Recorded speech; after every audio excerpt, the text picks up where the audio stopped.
On this 1 foot flipper, sellers start panicking and Funko Pops drop to zero value. Stay tuned. 1 foot flipper.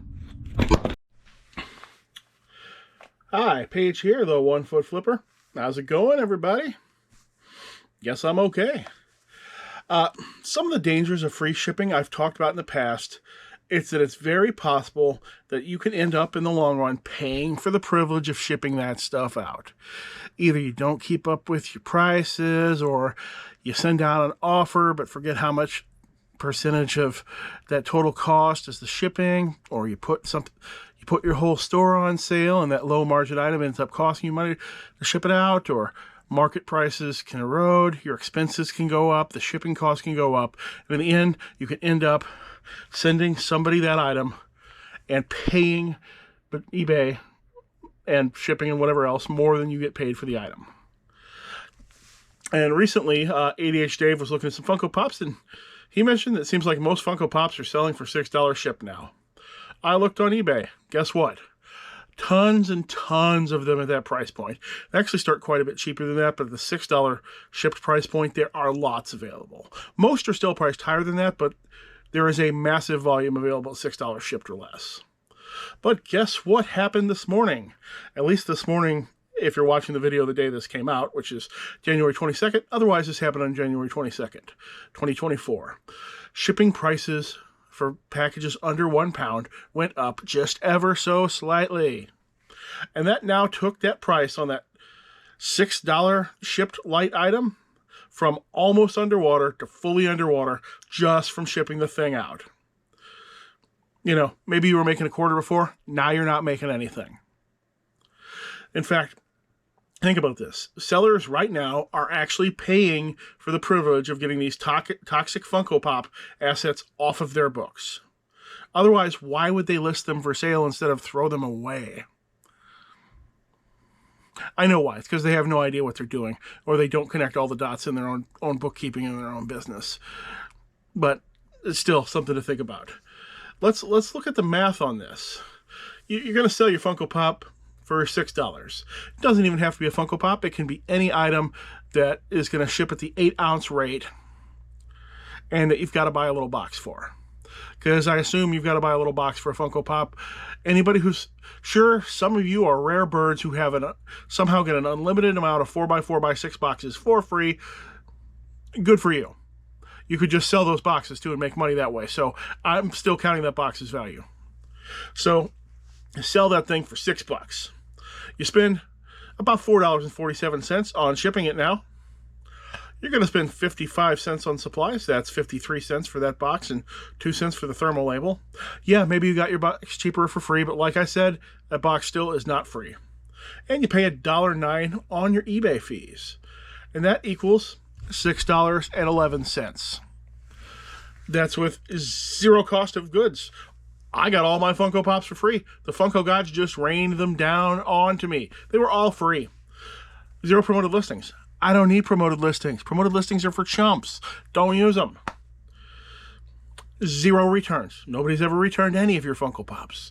Zero fraud. Nobody's ever claimed that their item was damaged just so they know you'd refund them because you're not going to pay to get the thing back. And absolutely no other overhead whatsoever. The only overhead I accounted for here is the cost of that 6x4x4 box and the cost of the thermal label. I didn't even account for tape. Much less mileage, storage, that all the other eBay equipment you own that gets financed by the sale of these items didn't count for any of that. But Paige, I'm not stupid. I don't sit in my basement huffing pee jugs with my Fuggler collection all day long. I'm not going to fall for that sort of mistake. I sell my cheapest ones at $7 shipped. And I make $1 on each one of them. I thought it was $3, but I guess it's just $1. All right, fair enough. Let's look at that. But let's account for everything I left out of the previous analysis, right? You're going to sell that light item, Funko Pop or not, 8-ounce rate, $7 shipped.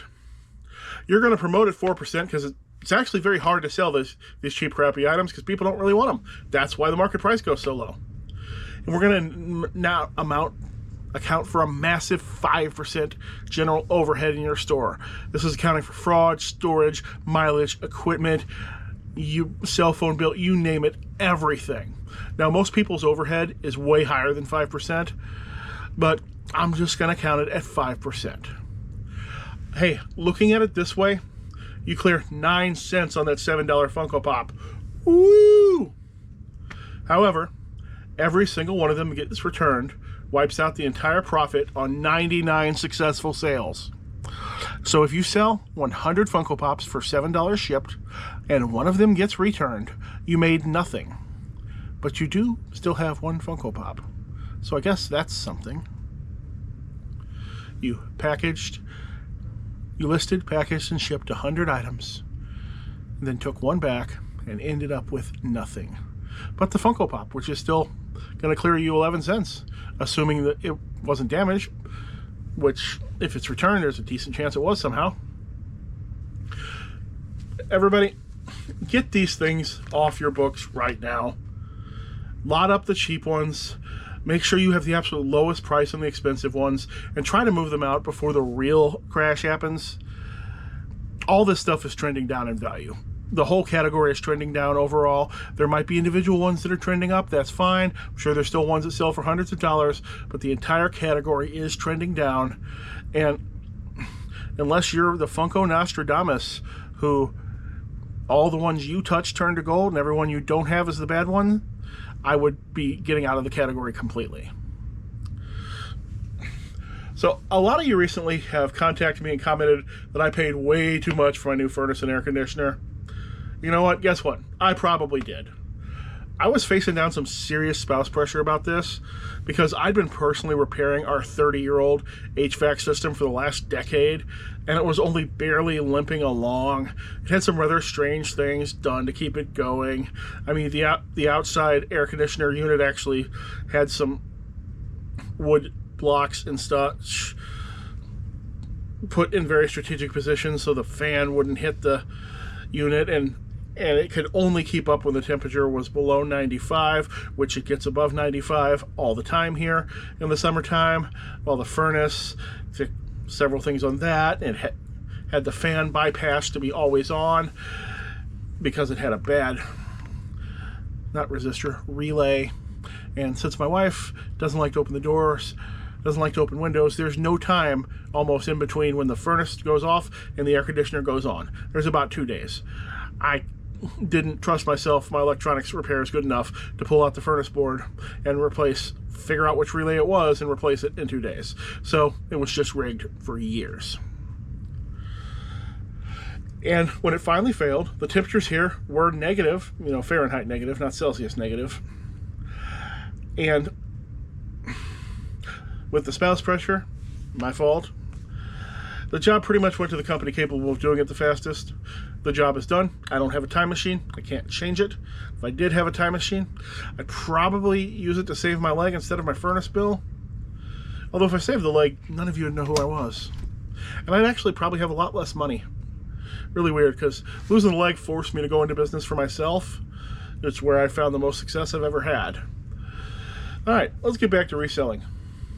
Shipping prices under £1 all go up today, or they went up January 22nd, 2024, depending on when you're watching this. At least Ground Advantage and Media Mail both went up. I've never shipped anything under £1 priority, as I don't like lighting money on fire. So, sellers, you need to adjust for this, especially in your very inexpensive items. At least you need to adjust for it if you know what you're doing, want to get better, and want to succeed. Then you're going to need to adjust for this. And if for some reason you're doing free shipping, then you need to raise the prices of every single lightweight item you have to account for the increased shipping. And the craziest thing is that I see plenty of people who do calculated shipping on everything but the cheap stuff, and they do free shipping on the cheap stuff. The cheap stuff is exactly what's going to turn around and bite you in the butt. That $100 2-pound item you've got free shipping on is not going to bite you in the butt. It's that $6, $7, $8 item that you have free shipping on that's going to get you. That's the thing you're going to ship out someday and lose money on. So, you free shippers, you've got a whole lot of homework to do. Got to go and figure out that increase for every single one of your lightweight free shippers and factor that in. The rest of us can simply change whatever our lightweight item shipping rule or rules are, and we can be done in seconds. Or you can ignore the change. You can just worry about your new items. I think ignoring is very common, which is why I see so many items listed for so much less than it costs to ship them out when I go to research various categories. Like, I'll see people who have selling a media item, and their media mail shipping is listed at the rate from 2, 3, 7 years ago on the item, because it's been up that long and they didn't change anything. Also, probably a bad item or bad prices, but bad prices go along with being a bad seller in general. And it wasn't, like I said, it wasn't just parcel select or ground select or whatever they call it. I still call my rule first class. I don't care. Media mail went up 24 cents for that 1 pound item as well. And the unfortunate thing there is, if you're a media seller, and you've got a very large stock of media, that means that some non-zero percentage of that probably just went to zero in value. Sorry, man. I can't help it, but that's how it works.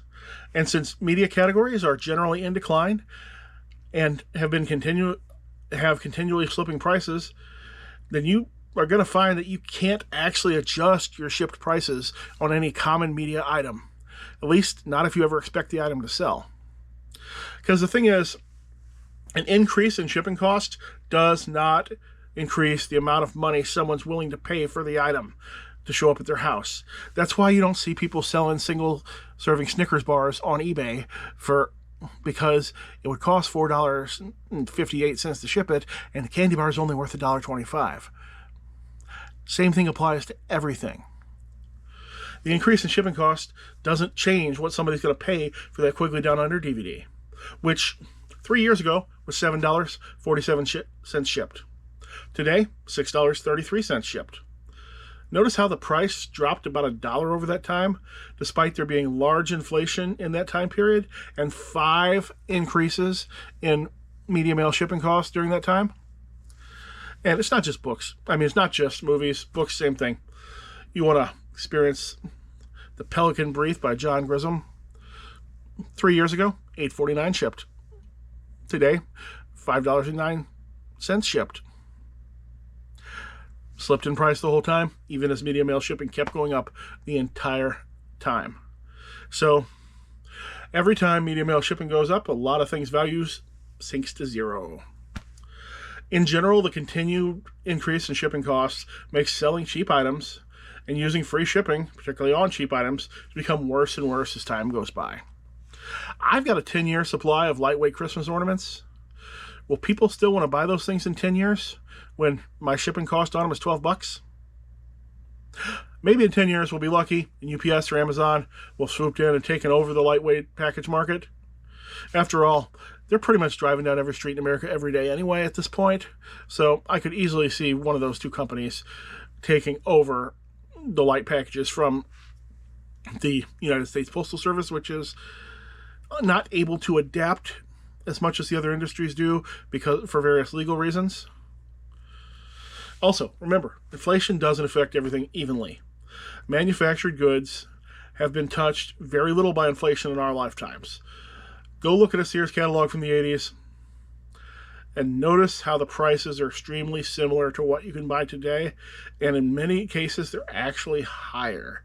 So you can't count on inflation ever changing the price of that commodity item you have. It may for collectible reasons, or it may not. The price may never change. It may never go up. All right. Sorry I spent another entire video talking about Funko Pops. I'll try to never do that again in the future. If you know anybody else who shouldn't do things in the future, tell them about this channel. Thanks. Hope to see you again soon.